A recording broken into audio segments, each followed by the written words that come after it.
So let's look at the next shot. It's William sitting at his desk with a typewriter. Yeah, that's one of my favorite shots. It's a beautiful image. What was happening that day?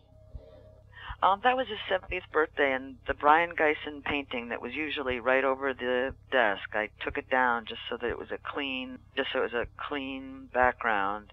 And this image was used on the cover of his posthumous work of collected works called Wordvirus.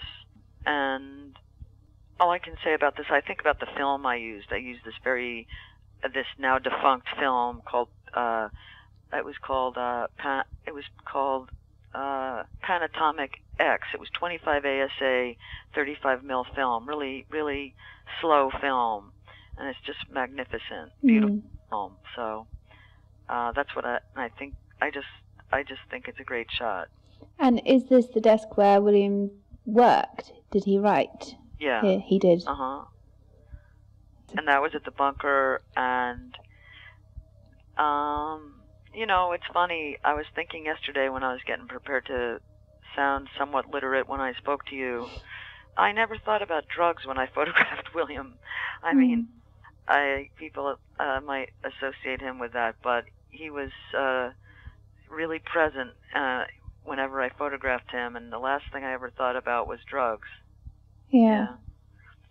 I mean, I suppose there's so many different accounts of William Burroughs, you know, and he appears in, you know, his own literature and the literature of others in so many different guises and so many different characters, from very loving and adorable and kind and everything to a much more sinister character, you know, darker stuff.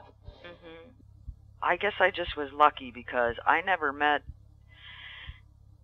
you know, as I say, I got the feeling that, you know, I was there to photograph him. I had a purpose, and he was a great subject, and we worked well together, and that was why I was there.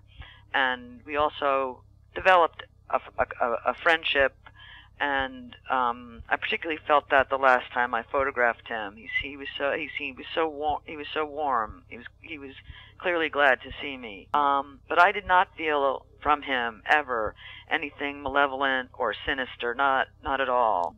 I mean, as I said to you before, I definitely knew that William wouldn't do anything if he didn't want to do it. You couldn't force him to do anything. And that's pretty much the only thing I can think of that was to say about that.